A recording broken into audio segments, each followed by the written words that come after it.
When I say dating, I'm referring to actually being close with a type, or even in a relationship. But these things can definitely apply to when you're actually going on dates with them as well. I'm going to mention what traits are deal breakers for each type. Obviously, many unethical traits will qualify, but they're obvious. As always, I try to go with offbeat ideas that capture the essence of a type, or at least part of them. Please do let me know your deal breakers down below in the comments. These don't have to relate to your type as such, they can just be personal. I'm always interested to know. In this case, so I can be the best dater in the world.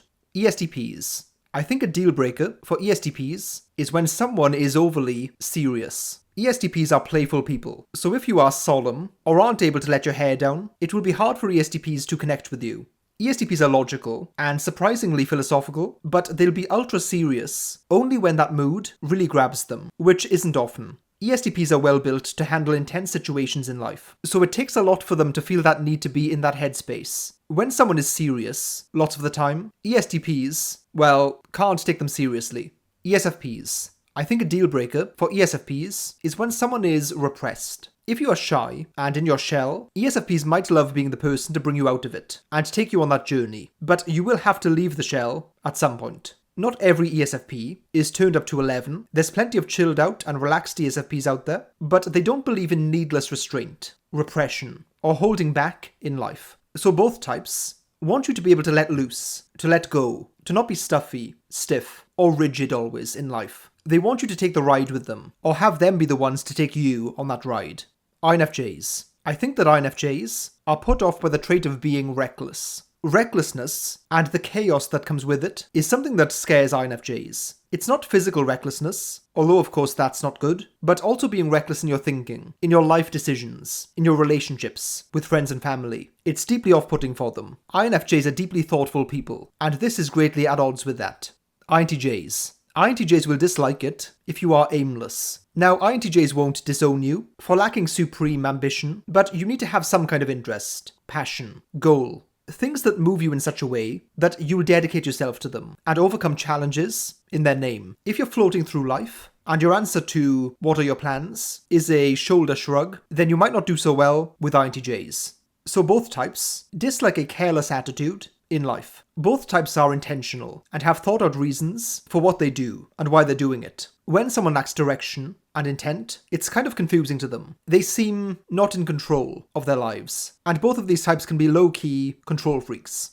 ENTPs. A deal breaker for ENTPs is when someone is dogmatic.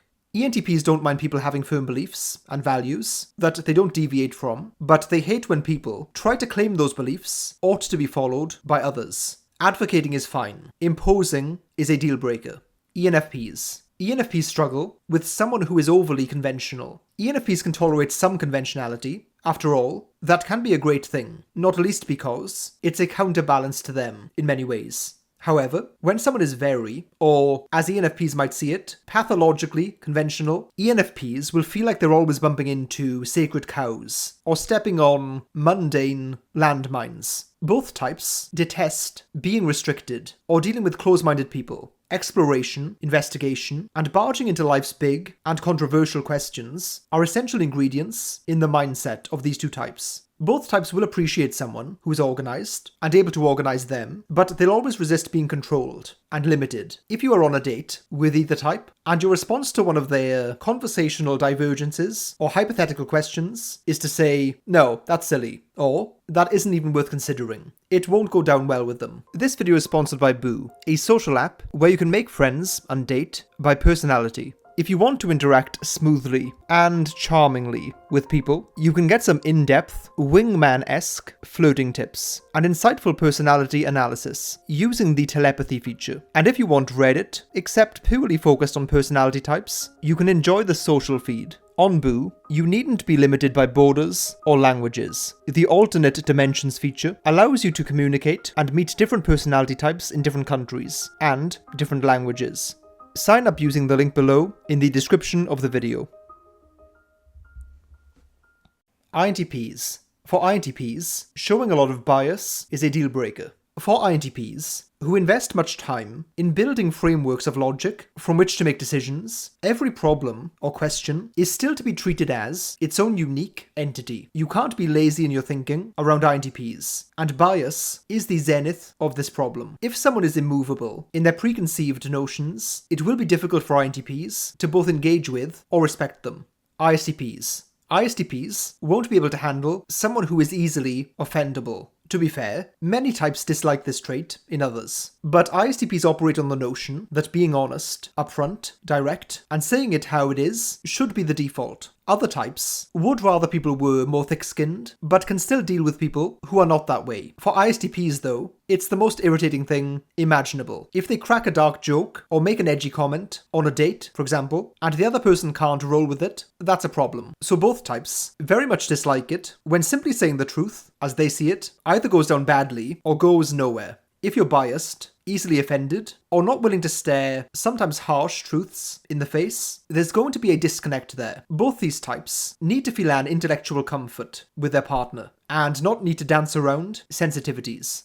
ISFJs. It's a deal breaker for ISFJs if you are inconsiderate. ISFJs want you to be considerate about, well, as much as you can. This is everything from not upsetting people, staying firm to your responsibilities, being polite and punctual, and double-checking that you haven't missed important details. If you are careless with any of these things, they won't be a fan. ISTJs will hate it if you are unreliable. This is about doing what you say you'll do, but also it's about saying what you mean and meaning what you say. ISTJs want you to be reliable in terms of actions, but character as well. Authenticity, in that sense, is massive for them. If you aren't who you claim to be, then you're gone, quickly. So both types want stability, consistency, and reliability from their partners. If they can't build with you, they won't want anything else with you either. ENTJs. It's a deal breaker for ENTJs if you are hyper-emotional. A person I know, and assumed to be an ENTJ, recently said, "I'm not a feelings person." If you are easily upset, offended, and most importantly, let your emotions rule your life and sway you violently from one disorganized choice to another, it will almost certainly not work with ENTJs. ESTJs. In a similar vein, ESTJs can't deal with someone who is often irrational. ESTJs are probably one of the most rational types, because they're focused on getting stuff done, so not lingering, in theory, and are very grounded in their outlook. If you are irrational and don't value or prioritize objective ways of seeing and measuring things, it will be a constant clash. If you're obsessed with your own preferences, values, and emotions, it's going to irk both of these types because lots of the time, they're trying to find the best way to do something, and not the way that they like best. It's not if they feel good about a thing, it's about whether the thing is good. So if you are in a relationship with either of these types, and you're trying to solve a problem, but you're not assessing things objectively, it's going to cause endless issues. They will feel like they're not speaking the same language as you. Dating one of these types is kind of nice because much of the time you can just let them handle certain logistical things, and that's their preference. Of course, you need to balance that with not letting them get too domineering or being all business with things that need to breathe and flow more.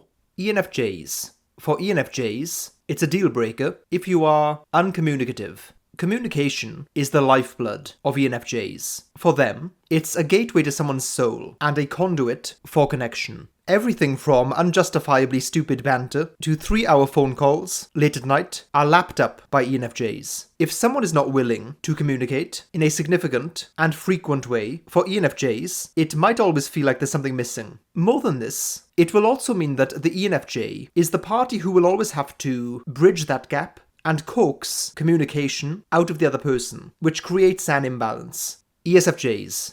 ESFJs dislike it when someone is reclusive. I don't mean this in the sense of being a homebody. In fact, ESFJs might love that about a person, since they'll make their home as comfy, cozy, and beautiful as possible. It's more about being reclusive emotionally, hiding your inner world, and essentially not letting the ESFJ in. I think ESFJs are stereotyped as superficial, which is kind of strange to me, because they're all about connecting deeply with people. So both types need closeness and connection on a regular basis. In fact, the regularity is a very important detail. If you are closed off, it's probably not going to work. If you're giving them one-word answers to things they ask on a date, then it won't bode well. INFPs. For INFPs, it's a deal breaker when someone is intolerant. Intolerance isn't something that anyone is a fan of, but INFPs are more receptive to spotting it. If you have something against a group, or even just a particular person, for no discernible reason, it's something that will bother INFPs, who have tolerance, empathy, and understanding for individual motivations as some of their main strengths. ISFPs dislike it when someone is unappreciative in a meta way. The ISFP's ability to appreciate things is underappreciated. I'm not sure how to phrase it exactly, but ISFPs are great at living. Really living. There is an embracing quality to their approach, for at least two reasons. They're not afraid to feel, and they're not afraid of new experiences. This means that they're extremely receptive to the joys and pain life serves up to us. If someone is not willing to meet them at that level of intensity, is reluctant to lean in, and just not appreciative of the beauty and brutality of life, ISFPs will feel thoroughly uninspired by them. Both types are put off by people who aren't willing to expand their thinking, their feeling, and their outlook. Both of these types change a lot over their lives, because they're always exploring their own and other people's identities. If you still haven't subscribed, then that is a deal breaker for me. Please come pick up your stuff and return your key immediately.